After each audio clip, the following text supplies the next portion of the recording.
கண்ணியத்திற்குரிய எல்லாம் அல்ல அல்லாஹு ஜல்ல ஷானஹு தஆலாவின் நல்லடியார்களே, அல்லாஹ்வால் வழங்கப்பட்டிருக்கின்ற நம்முடைய மார்க்கம் இரு வகைகளாக நமக்கு பிரித்து வழங்கப்பட்டிருக்கிறது. ஒன்று மனதில் நம்ப வேண்டிய விஷயங்கள், மற்றொன்று வெளிப்படையான சொற்கள், செயல்கள், வணக்க வழிபாடுகள்.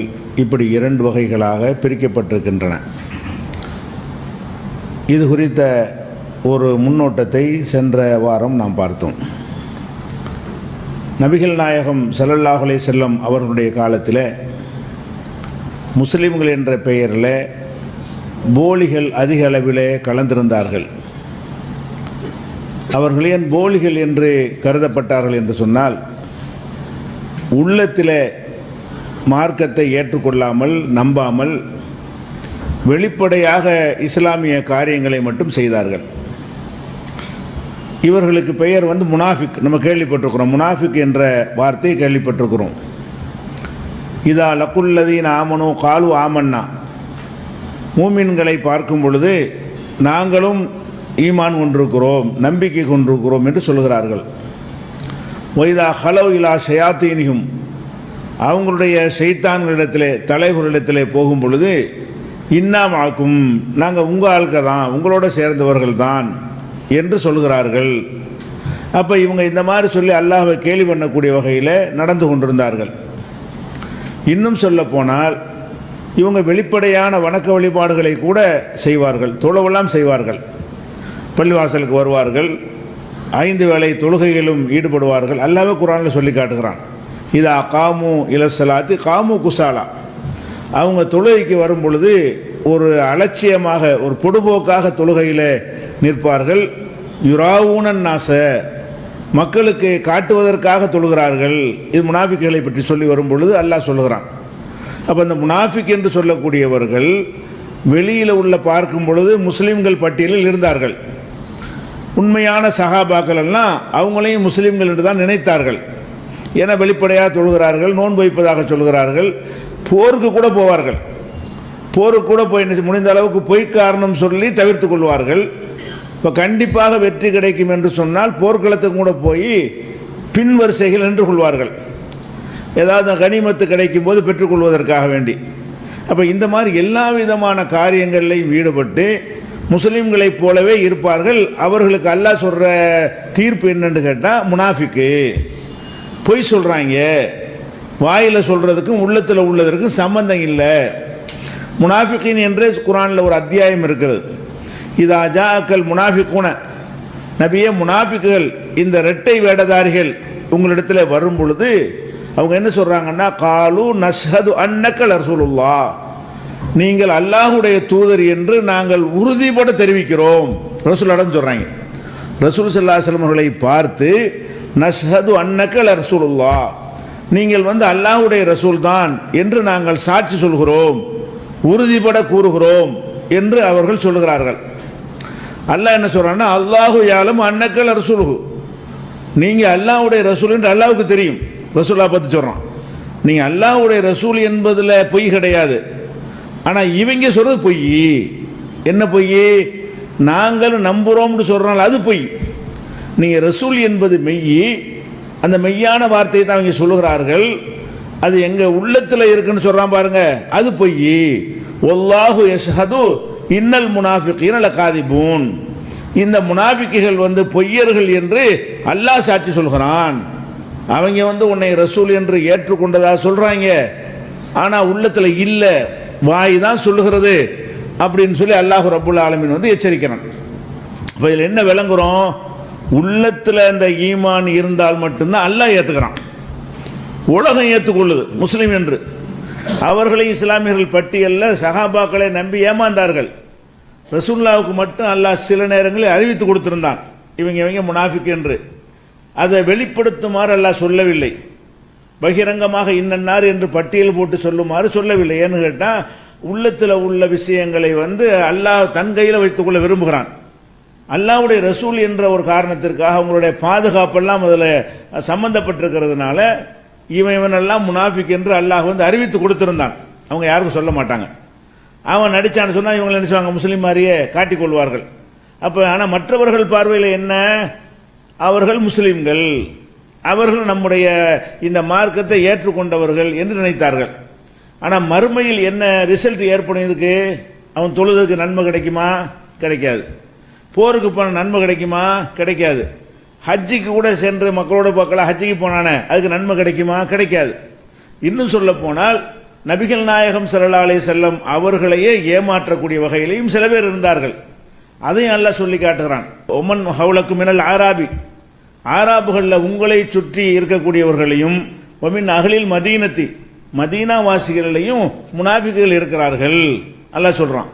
மதீனாவை சுற்றியும் இந்த மாதிரியான வேடதாரிகள் இருக்கிறார்கள், மதீனாவுலையும் இருக்கிறார்கள்.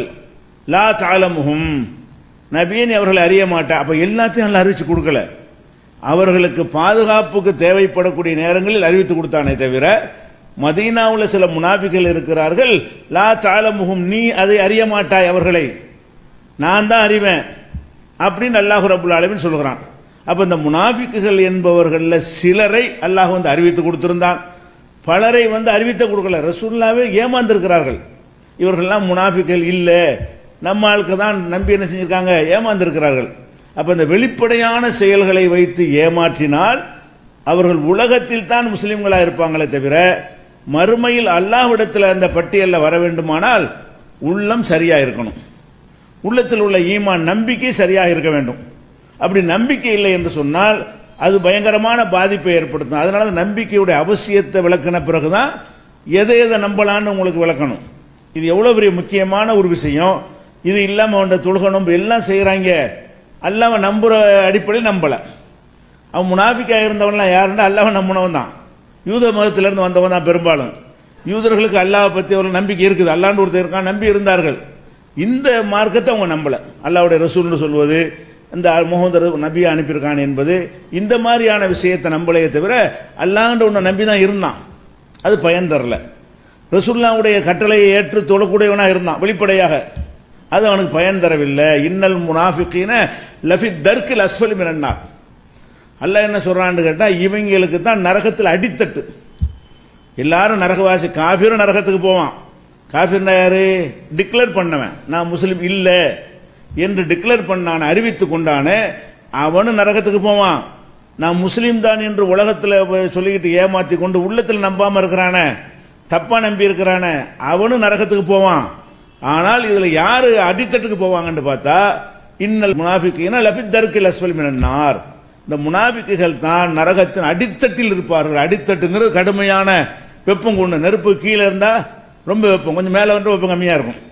இந்த இடத்துல நெருப்பு இருக்கு, இதுல இருந்தோம்னா பயங்கரமான சூடா இருக்கும். கொஞ்சம் மேலே போயிட்டான்னு சொன்னா கொஞ்சம் சூடு கம்மியா இருக்கும், அதுவும் தாங்க முடியாது, அது ஒரு விஷயம்.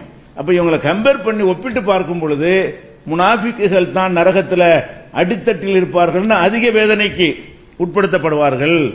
அப்படியெல்லாம் அல்லாஹ் ரப்பல் ஆலமீன் எச்சரிக்கிறான். அப்ப நம்ம முதல்ல சீர்திருத்தி கொள்ள வேண்டிய விஷயம் என்னவென்று சொன்னால், அமல்களை எப்படி சீர்திருத்தி கொள்கிறோமோ, நம்முடைய ஈமான் நம்பிக்கை சம்பந்தப்பட்டதில் எந்த ஒரு பிழை வராமல், எந்த ஒரு மிஸ்டேக்கும் வராமல் முடிஞ்ச அளவுக்கு என்ன செய்யணும், அதை சீர் செய்து கொள்ள வேண்டும். இதுக்கு புரிந்து கொள்வதாக இருந்தால், நபிகள் நாயகம் ஸல்லல்லாஹு அலைஹி வஸல்லம் பல சம்பவங்களை சொல்கிறார்கள்.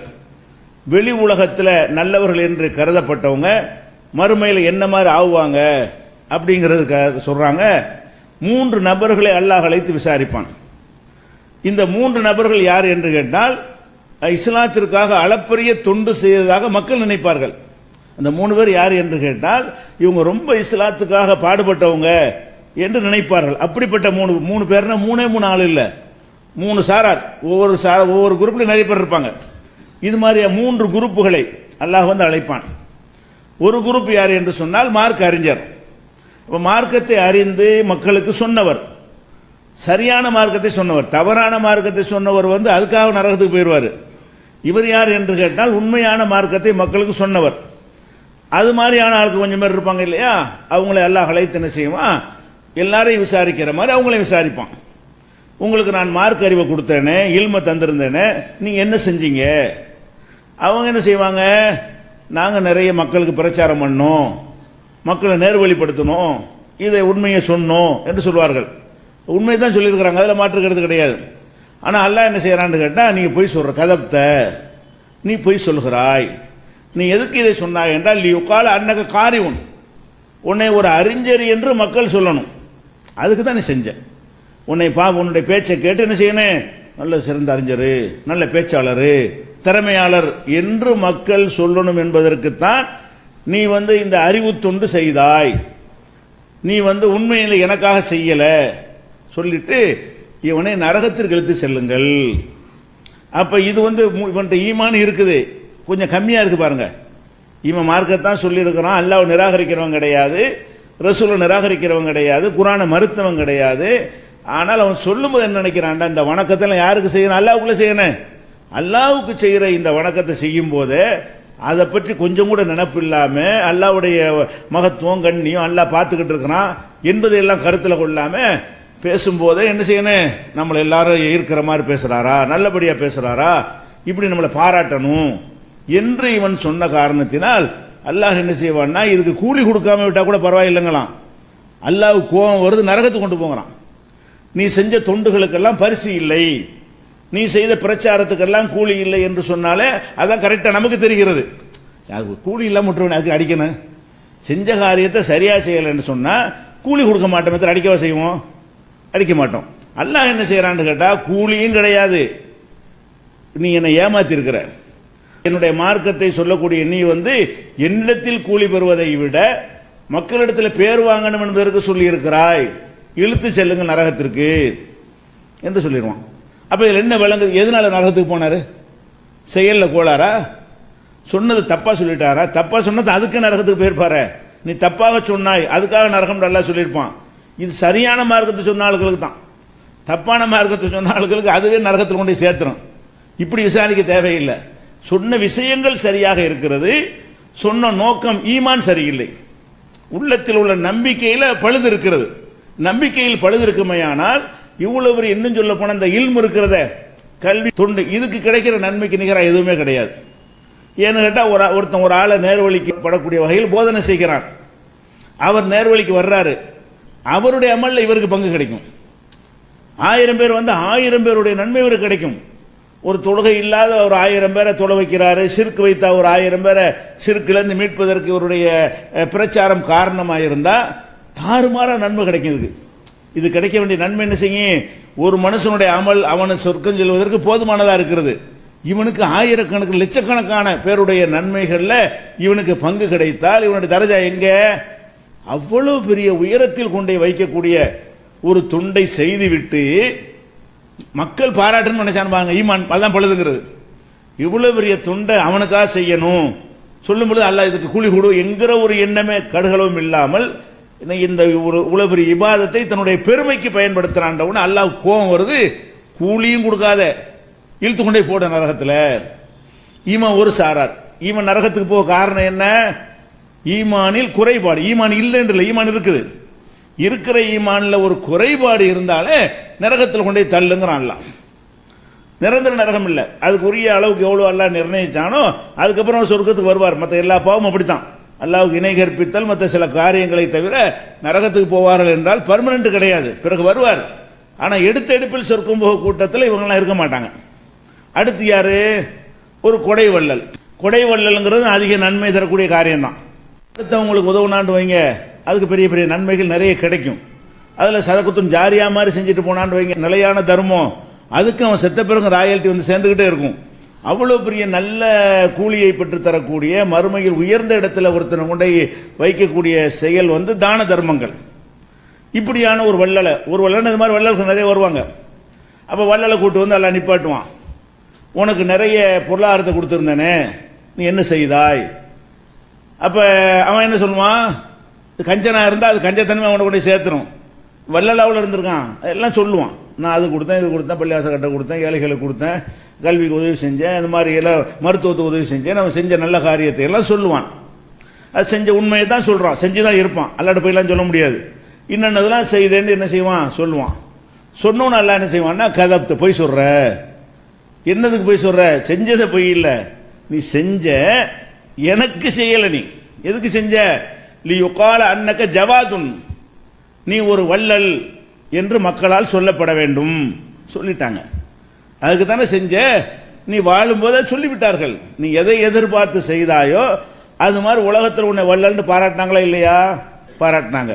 உன்னை பார்த்த உடனே ஒரு நன்றி தெரிவிச்சாங்களா இல்லையா? தெரிவிச்சிட்டாங்க. உனக்கு போஸ்ட் அடிச்சு ஒட்டினாங்களா இல்லையா? விழா நடத்தினாங்களா இல்லையா? பாராட்டு விழா என்னென்ன நினைச்சோ அதெல்லாம் சொல்லி காட்டி அந்த பேர் உனக்கு கிடைத்து விட்டது, இழுத்துட்டு போங்கிறான் நரகத்துக்கு. அப்போ இவ்வளோ பெரிய காசு பணத்தை செலவு செய்யறது, உசுரை கூட கொடுக்கணும், சில பேர் காசு கொடுக்க மாட்டான். இந்த காசை இழக்கிற அவ்வளோ பெரிய கஷ்டமான ஒரு விஷயம், அதை செஞ்சிருக்கான் இவன், அள்ளி அள்ளி கொடுத்துருக்கிறான். இது நமக்காக மட்டும் உரியதல்ல, எல்லா மக்களுக்கு உரியதுன்றது இது சின்ன விஷயம் கிடையாது. காசு பணத்தை அள்ளி அரைச்சி நல்லவங்களுக்கு கொடுக்கறதுங்கிறது பெரிய விஷயம். இதுக்கு பெரிய பெரிய அளவில் இவனுக்கு நன்மை கிடைக்கணும். காரியம் நன்மை கிடைக்கிற காரியமா இருந்தாலும் எதுக்கு செஞ்சான் இவன்? இதுக்கு நன்மை அல்லாஹ் தருவான்டா செஞ்சான், அதை பெறணும் என்றா செஞ்சான் இல்லை. இப்படி சொன்னோம்னா வல்ல எல்லாரும் பாராட்டணும், என்ன கிடைக்கும்? எல்லாரும் வல்லணும், என்ன உனக்கு கிடைச்சி போச்சு? ஒன்றும் கிடையாது. இது ஒரு போலி. எல்லாரும் நம்மளை வல்லன்னு சொல்வதனால நமக்கு கிடைக்கக்கூடிய என்ன? மண்டக்கணம் ஏறுவதை தவிர அதில் ஏதாவது நன்மை இருக்கா? ஒரு நன்மையும் கிடையாது. ஆனாலும் சைத்தான் என்ன செய்யறான்னு கேட்டால் இந்த மண்டக்கணத்தை ஏற்படுத்துறதுக்காக வேண்டி இது மாதிரி சொல்ல வைத்து நம்மளை நரகப்படிக்குள்ளே தள்ளிடுறான். அப்ப இதில் என்ன தீர்மானிக்கப்படுது? ஈமானில் ஒரு பழுது இருந்தாலேயே இப்படி கொண்ட இவ்வளவு நல்ல காரியம் செய்து கூட அவனுக்கு சொர்க்கம் செல்ல முடியல, எடுத்தெடுப்பில் சொர்க்கம் செல்ல முடியல. அதே மாதிரி மூன்றாவதாக உயிர் தியாகி. உயிர் தியாகம் சின்ன விஷயமா? நம்ம உயிரை கொண்டே தியாகம் பண்ற ஒரு நிமிஷத்தை தியாகம் பண்ணுவோமா? செய்ய மாட்டோம். ஒரு 10 நிமிஷம் தான் வாழ முடியும்டா, அதை கூட விட்டு கொடுப்போமா? இன்னும் 10 நிமிஷம் இருக்கு, ஒரு 10 நிமிஷம் முன்னாடி கூட எடுத்துக்கிறோங்க என்னைய அப்படின்னு சொல்லுவோமா? சொல்ல மாட்டோம். அப்போ ஒரு மைக்ரோ செகண்ட் கூட இந்த வாழத்தான் விரும்புகிறோம். அப்போ இந்த உயிரையே தியாகம் பண்றது என்பது யாருக்குமே வராது. ரொம்ப அதுக்கு அளப்பரிய நம்பிக்கை இருக்கணும். என்ன நம்பிக்கை? படைச்ச அல்லாஹ் அந்த உயிரை கொடுத்தான், இதுக்கு நம்ம உயிரை இழந்தால் மறுமையில் சொர்க்கம் கிடைக்கும் என்ற ஒரு எண்ணம் இருக்கணும். இப்படி எண்ணத்தை உண்டாக்கக்கூடிய இந்த செயலை கூட சிலர் என்ன செய்வான்னு கேட்டால் உயிரை கொடுப்பான். உயிரை கொடுக்க போகும்போது என்ன செய்வான்? எத்தனை பேர் நம்மளை பார்க்குறாங்க, நம்ம வீர தீர பராக்கிரமத்தை எத்தனை பேர் கவனிக்கிறாங்க, நம்ம வாழ் சுழட்டுவதை எவ்வளோ பேர் கவனிக்கிற, இப்படி கவனித்துக்கிட்டே அந்த களத்தில் நின்று போராடுகிறான். போராடி கொல்லப்பட்டுறான். அப்போ கொல்ல போய் சொல்லுவான், நான் உனக்காக வேண்டி நான் போர்க்களத்துக்கு போனேன், நியாயமான நடக்கிற இஸ்லாம் அனுமதித்திருக்கிற அந்த உண்மையான போரில் கலந்து கொண்டு என்னுடைய உயிரையே கொடுத்துட்டேன், கடைசி செயல் எனக்கு அதுதான், அதை செஞ்சுட்டு வந்திருக்கிறேன்றான்.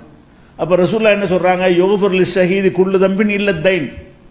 ஷஹீத் இருக்கார உயிர் தியாகி, அவருக்கு கடனை தவிர எல்லாமே மன்னிக்கப்படும். உயிரை தியாகம் பண்ணிட்டான்னு சொன்னா அவன் தொழுகை நோம்பு அது மாதிரி அல்லாவுக்கு செய்யற விஷயங்கள்ல எவ்வளவு குறைபாடு வச்சிருந்தாலும் சரி, அல்லாவுக்குன்னு உயிரை தியாகம் பண்ணிட்டான்னு வைங்களேன், அம்புட்டுக்கும் கேள்வி கணக்கு கிடையாது. இந்த கடன்கிறது மனுஷன் சம்பந்தப்பட்டது. மனிதர்களுக்கு கொடுக்க வேண்டிய விஷயத்தை எல்லாம் மன்னிக்க மாட்டான். ஏன் கடனை கொடுக்காம வந்த, உன் நன்மையில கொஞ்சம் பறிச்சு அவனுக்கு நான் கொடுத்துருவேன் அப்படிங்கிற அளவுல தான் பரிகாரம் செய்யணும், நியாயம் வழங்குறதுக்காக வேண்டி. அப்ப அந்த மாதிரி ரசூலுல்லாஹ் சொல்றாங்க, எல்லா போகும் மன்னிக்கப்படுது. ஒருத்தன் ஒரு காலமெல்லாம் கெட்ட செயல் செஞ்சு நல்ல மல்களில் குறை செஞ்சு கடைசி என்ன செய்யறான்? இந்த ஒரு தீமை எதிர்த்து நம்ம உயிரை கொடுத்து ஆகணும், மார்க்கத்துக்காக உயிரை கொடுத்து ஆகணும், தீமை அப்படி நினைத்து போய் உயிரை கொடுக்கிற ஒரு காரியமா இருக்கிற காரணத்தினால் அதுக்கு அல்லாஹ் கொடுக்கிற பரிசு என்ன? எல்லாம் அழிக்கப்பட்டுரும். சுகதாக்களுடைய மன்சில் ரொம்ப நபிமார்களுக்கு அடுத்து உயர்ந்த இடத்தில் இருக்கிறது. இந்த சுகதாக்களுக்கு அவ்வளவு உயர்வான ஒரு தரஜாவை அல்லாஹ் வைத்திருக்கிறான். இன்னும் சொல்ல போனால் நம்ம கபர் வேதனை நம்ம கேள்விப்பட்டிருக்கிறோம், நம்புறோம். கபர் வேதனை இல்லாத இவங்க மட்டும்தான். சுகதாக்கள் என்னது? நம்ம இறந்த உடனே மண்ணறையில் அடக்கி விசாரணை பண்ணி கேமரால் வரைக்கும் தூங்கு, எழுப்புற வரைக்கும் தூங்குன்ட்டு போயிடுவாங்க. அப்போ மண்ணறைங்கிற அந்த வாழ்க்கையில் நம்மலாம் தூங்கிக்கிட்டே இருப்போம், அல்லாஹ் எழுப்பும் போது எந்திரிப்போம். இது கபருடைய நிலைமை. கெட்டவனா இருந்தால் அடி வாங்கிட்டே இருப்பான் கேமரால் வரைக்கும். இதுல உயிர் தியாகம் செய்யறான் பாருங்க, அவனுக்கு என்ன சட்டம்னு கேட்டா இறந்த உடனே சொர்க்கம். கபரு கிடையாது, மன்னரே வாழ்க்கைன்னு சொல்றமே அது கிடையாது. அந்த சொர்க்கத்தில் எப்படி இருப்பாங்கன்னு கேட்டா மனிதனாக போக மாட்டார்கள். ஏன்னா அது தீர்ப்பளித்து நீ சொர்க்கவாசி நரகவாசின்னு ஜட்ஜ்மெண்ட் கொடுத்த பிறகுதானே அந்த சொர்க்கத்துக்கு போக முடியும். இவர்களுக்கு அல்லாஹ் என்ன செய்யறான்னு கேட்டா பறவை வடிவத்துக்குள்ள இந்த உயிரை விட்டு, மனிதனுடைய உயிர் தான் பறவை வடிவத்தில் பெரிய பறவை மாதிரி ஒரு தயார் பண்ணி அதுல இவனுடைய உயிரை தான் உயிர் தானே தீர்மானிக்கிறது. சொர்க்கத்தில் பறவை வடிவத்தில் அவங்க சுற்றி இன்பத்தை அனுபவித்துக் கொண்டே இருப்பார்கள். அல்லாஹ் குர்ஆன்ல சொல்லி காட்டுறான், லா தகூலு லிமன் யுக்தலு ஃபீ சபீலில்லாஹி அம்வாத். அல்லாஹ்வுடைய பாதையில கொல்லப்பட்டவங்களை நீங்க வந்து இறந்தவங்கன்னு சொல்லாதீங்க. பல் அஹ்யாவுன், உயிரோடு தான் இருக்கிறார்கள். இந்த ரப்பிஹிம் யுர்ஸகூன், அல்லாஹ்விடத்தில் அவங்க ரிஸ்க் அளிக்கப்பட்டு கொண்டிருக்கிறார்கள். ஃபரிஹீன பிமா ஆத்தாஹுமுல்லாஹு மின் ஃபضலிஹி, அல்லாஹ் வழங்கிய அந்த அருளில் மகிழ்ச்சியோடு திளைத்திருக்கிறார்கள் அல்லாஹ் பாராட்டி சொல்றான். இறந்தவன சொர்க்கத்துக்கு போயிட்டாங்கன்னு. உயிரோடு இருக்கிறாங்கன்னு அந்த கபர் வணங்கி வேற மாதிரி கொண்டு போயிட்டாங்க. உயிரோடு இருக்கிறார்கள்னா நம்ம கும்பிடலாம் வழிபடலாம் நினைத்து கொண்டு தர்கா வழிபாடு செய்யறாங்க. உயிரோடு இருக்கிறார்களுக்கு அர்த்தம் என்ன? ரசூலுல்லாஹ் சொல்றாங்க, அர்வாஹுஹும் ஃபி ஹவாசிலி துயூரின் ஹுல்ரின், அவங்களுடைய உயிர்கள் வந்து பச்சை நிற பறவை கூட்டுக்குள்ளே திணிக்கப்பட்டு தஸ்ருஹு ஃபில் ஜன்னத்தி ஹைதுஷாத், சொர்க்கத்தில் விரும்பியவாறு சுற்றி தெரிந்து கொண்டே இருப்பார்கள். அப்போ உயிர் தியாகிகளுக்கு உடனே எங்க கிடைக்கும்னு கேட்டா சொர்க்கம் தான். கபர் முன்கரணைக்கு எல்லாம் கிடையாது, நேர சொர்க்கத்துக்கு போயிடுவாங்க. யாசின் சூராவோட அல்லாஹ் ஒரு சம்பவத்தை சொல்லி காட்டுவான். ஒரு நபியை சொல்லும் பொழுது அவர் ஏத்துக்கிற மாட்டாங்க, இன்னொருத்தர் சொல்லுவாங்க ஏத்துக்கிற மாட்டாங்க, 3 பேர் சொல்லுவாங்க ஏத்துக்கிற மாட்டாங்க. கடைசியில் ஒரு மனிதர் வந்து ஏன்பா இறை தூதர்களை மறுக்கிறீங்க, நல்லது தானே சொல்றாங்க அப்படின்னு சொன்ன உடனே என்ன செய்வாங்க, அடிச்சு கொண்டு விடுவாங்க. உடனே உண்மையை சொன்னதுக்காக கொன்று விட்டார்கள் சொன்ன அல்லாஹ் சொல்றான், கீழத்துகளில் ஜன்னா, கொல்லப்பட்ட உடனே சொர்க்கத்துக்கு போய் என்று சொல்லப்பட்டு விட்டது. அவருக்கு உயிர் தியாகம் பண்ண உடனே சொர்க்கத்துக்கு இனிமேல் தான் நம்ம எல்லாரும் போவோம். யாரா இருந்தாலும் விசாரணை நடத்தி, இறை நபிமார்களா இருந்தாலும் சரி, அவங்க எல்லாம் விசாரணைக்கு பிறகுதான் சொர்க்கத்துக்கு போவாங்க. இந்த உயிர் தியாகி எங்க போறாருன்னு கேட்டா அந்த வினாடியே சொர்க்கம். எப்போ உயிர் போகுதோ டக்குன்னு சொர்க்கம். வடிவம் வேற, பச்சை நிறத்து பறவை வடிவமாக சொர்க்கத்துடைய எல்லா இன்பங்களையும் நம்ம என்ன செய்வோம், அதை அனுபவித்துக் கொண்டிருக்கிறார்கள் என்ற அளவுக்கு ஒரு பெரிய கிரேட் எதுக்கு இருக்கிறது, உயிர் தியாகத்துக்கு இருக்கிறது. அவ்வளவு பெரிய ஒரு தியாகத்தை ஒருத்தன் செஞ்சுட்டு வந்து நிற்கிறான். அவன் அதை சொல்றான், உனக்காக உயிரை கொடுத்தாண்டு.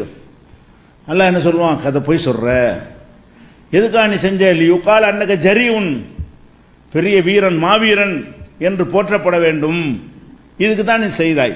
போற்றி விட்டார்கள், சொல்லிட்டாங்க. நீ எதை எதிர்பார்த்தாயோ அதை சொல்லிட்டாங்க, இழுத்துட்டு போக நரகத்துங்கிறான். மரணித்த உடனே சொர்க்கத்துக்கு போற ஒரு தியாகத்தை செய்திருக்கிறான். ஆனா சொர்க்கத்துக்கு போகலன்னு வழங்குது. இப்ப நம்ம நினைச்சுக்கிட்டு இருக்கோம் ஷஹீத் சொர்க்கத்துக்கு போயிருப்பாரு, பறவை வடிவத்தில் இருப்பாருன்னு. மறுமையில் போய் பார்க்கும்போது தெரியுது, விசாரிக்கும் போது தெரியுது, இவன் அந்த அந்த லிஸ்ட்ல வைக்கல. அப்ப இவனுக்கு என்ன செய்யறான், நரகத்துக்கு போங்கன்னு அல்லாஹ் தள்ளுறான். அப்ப என்னத்தினால இது பெரிய செஞ்ச காரியம், என்ன பெரிய காரியம், பெரிய தியாகம். அமல்கள்ல மிக உயர்ந்த ஒரு அமல், மனிதனுக்கு நன்மை பெற்று தருவதிலேயே முதல் இடத்தில் உள்ள அமல் உயிர் தியாகம். தேவைக்கு செய்யறது, தற்கொலைப்பட இல்லை, தேவைக்காக வேண்டி, நியாயத்துக்காக வேண்டி, சத்தியத்திற்காக வேண்டி உயிரை கொடுக்க வேண்டிய நிலை வந்தால் உயிரை கொடுத்தல் என்பது பெரிய ஒரு அளப்பரிய தியாகம். அதை செஞ்சு அவனுக்கு நரகம். ஈமான் சரியில்லை, நம்பிக்கையில் பழுது இருக்கிறது, நம்பிக்கையில் அவன்கிட்ட வந்து என்ன இல்லை, ஆழமான நம்பிக்கை இல்லை. அப்ப அந்த மாதிரியான ஒரு அடிப்படையில் தான் அல்லாஹ் தீர்மானிக்கிறான். அது ஈமான்ல ஒரு பழுது வந்துச்சுன்னு சொன்னா செயல்களை மட்டும் அவன் பார்க்கறவன் இல்லை. உலகத்திலாம் சாதனை வெளிப்படையான செயல்களுக்கு தகுந்தவாறு சாதனையாளர் பரிசெல்லாம் கொடுப்பாங்க. அல்லாட்ட சாதனையாளர் ஆகுறது வந்து உள்ளத்தை பார்ப்பாங்க. உள்ள இன்னும் சொல்ல போனா ரசூல் ஸல்லல்லாஹு அலைஹி சொல்றாங்க, ஒரு மனிதன் வந்து சாப்பிட்றான், சாப்பிட்ட உடனே என்ன வயிறு நிறைய பிரியாணி அதுன்னு வகை வகையா சாப்பிட்றான். இந்த சாப்பாட்டையெல்லாம் தந்ததுக்காக வேண்டி ஒருத்தர் மனிதன் கொடுத்தாண்டு வைங்க, அவனுக்கு எவ்வளவு நன்றி செலுத்துவான், பெரிய அளவுக்கு நன்றி செலுத்துவான். ரசூல் ஸல்லல்லாஹு அலைஹி சொல்றாங்க, அல்லாஹ்வை பொறுத்த வரைக்கும் சின்ன அற்பத்தில் திருப்தி அடைஞ்சிடறான். நீ சட்டி சோற சாப்பிட்டுட்டு அப்படி சொல்றாங்க, யாக்குல் அக்கலத்தை நல்லா வயிறு நிறைய புடைக்க சாப்பிட்டு விட்டு யஹ்மதுஹா அல்ஹம்துலில்லாஹ்ங்கறான், போதுண்டா போ அப்படிங்கிறான்ல. அப்ப சின்ன மேட்டர் தான் இது. அல்ஹம்துலில்லாஹ் சொன்னது, இவன் சாப்பிட்ட சாப்பாட்டுக்கு ஒரு நாள் வேலை செய்யணும் கூட சொல்லலாம். அல்லாஹ் என்ன செய்யறான், சாப்பிட்டீங்களா அல்ஹம்துலில்லாஹ் சொன்னீங்களா, முடிஞ்சு அந்த கணக்கு தீர்ந்துருச்சுங்கிறான்ல. அப்ப அல்லாஹ் வந்து சின்ன அமலுடைய சைஸை பார்க்கல, சின்ன வேலை தான் அல்ஹம்துலில்லாஹ்ங்கிறது. இவன் தின்ற சோத்துடைய அளவை பார்க்கல. அல்லாஹ் என்ன பார்க்கறான், நான் தான் இந்த சாப்பாட்டை கொடுத்தேன், என்னால அது கிடைச்சி, இவன் வயிறு நிறைய சாப்பிட்டு இறைவா உனக்கே புகழ்ந்து உள்ளத்திலிருந்து சொல்றானே, அது போதுமானதா இருக்கு அல்லாஹ்வுக்கு. அல்லாஹ்வை பொறுத்தவரையும் கல்பு உள்ளத்தில் அந்த நம்பிக்கை கரெக்டா இருந்தால் சின்ன வேலைக்கும் பெரிய கூலி. அவன் பொண்டாட்டிக்கு வாயில ஊட்டி விடுறான், ஒரு கவலை உணவை ஊட்டி விடுறான், அதுக்கு கூலிங்கிறான்ல, அதுக்கு ஏன் தரணும்? நம்முடைய மனைவியை திருப்திப்படுத்துவதற்காக ஒரு கவலை உணவை ஊட்டி விட்டோமே, ஆனால் அதுக்கும் அல்லாஹ் கூலியை தருகிறான். ஏன் தர்றான்? அவன் இந்த செயல்கள்லாம் 2ஆம் பட்சம், அவனுக்கு அது வேணும், செயல் வேணும். அவன் செயல்களை வந்து 2ஆம் பட்சமா வைத்துக்கொண்டு இந்த உள்ள நம்பிக்கையோட நீ வந்து செஞ்சாயானால் அதனுடைய கூலி வேற. அப்ப ஈமான் கரெக்டா இருக்கணும். சஹாபாக்களை பற்றி ரசூல் ஸல்லல்லாஹு அலைஹி வஸல்லம் சொல்றாங்க, என்ன சொல்றாங்கன்னு கேட்டா, என்னுடைய தோழர்கள் இங்கே ஏசிராதீங்க சஹாபாக்களை. ஏன் தெரியுமா? அவங்க ஒரு 2 கையளவு ஒரு தர்மம் செஞ்சிருக்கிறாங்க, நீங்க உகது மலை அளவுக்கு தர்மம் செஞ்சிருக்கிறீங்க, அதை அடைய முடியாதுங்கிறாங்க ரசூல் ஸல்லல்லாஹு அலைஹி வஸல்லம். நீங்க சஹாபாக்கள் ஒரு 2 கையளவு தர்மம் செஞ்சிருப்பாங்களே, அதுக்கு என்ன அல்லாஹ்ட்ட கிடைக்குமோ அதை நீங்கள் உகது மலை அளவுக்கு செஞ்சாலும் பெற முடியாது. சைஸ் அல்லாஹ் பார்க்கல, சைஸை பார்த்து அதுக்கு தான் கூட கொடுக்கணும். 2 கையளவுக்கு செய்வதற்கு கம்மியான மார்க்கும், மலை அளவுக்கு செய்வதற்கு பெரிய மார்க்கும் கொடுக்கணும். அவங்க அதை கொடுக்கும்போது அவங்க மனசு எப்படி இருந்துச்சு, உள்ளத்தில் அல்லாஹ்வுடைய நம்பிக்கை எப்படி பொங்கி வழிஞ்சிச்சு. நம்ம கொடுக்கும்போதே நான் பார்க்குறானா எவ்வளோ மிஸ்டேக்காக கலப்படமாக இருக்கிறது. அப்போ இதுக்கு எப்படி அந்த கூலியை கொடுக்கறது? அப்போ அல்லாஹ் சைஸையாக பார்க்குறான். பெரிய அளவுக்கு நீங்கள் கொடுத்தாலும் சரிதான், அதை விட அவங்கள்ட்ட அடைய முடியாதுன்னு ஏன் சொன்னாங்க? சஹாபாக்களுடைய அந்த நிலைமையை நீங்கள் அடைய இயலாது என்று ஏன் சொன்னாங்க? அவங்க என்ன வேற தனிப்பிறவி? அவங்க இல்லை. அவங்க என்ன மாதிரி உள்ளத்தில் வச்சிருந்தாங்கன்னு கேட்டால், இந்த மார்க்கம் எல்லாத்தையும் விட பெருசு, சொத்து சுகம் எல்லாத்தையும் பறிச்சுக்கிட்டாலும் போடான்னு விட்டு வெளியூருக்கு ஹிஜ்ரத் பண்ணி வந்தாங்க. எவ்வளோ பெரிய நம்பிக்கை!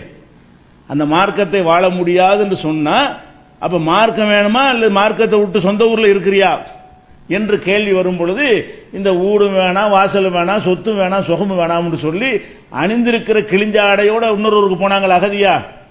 பல வருடங்கள் அங்கே தங்க வேண்டி இருக்கும்னு போனாங்களே, வீடு இல்லாமல் வாசல் இல்லாமல் திண்ணையில் படுத்து கிடந்தாங்களே. அப்போ இது ஏன் இப்படி செய்ய முடிஞ்சு அவங்களால?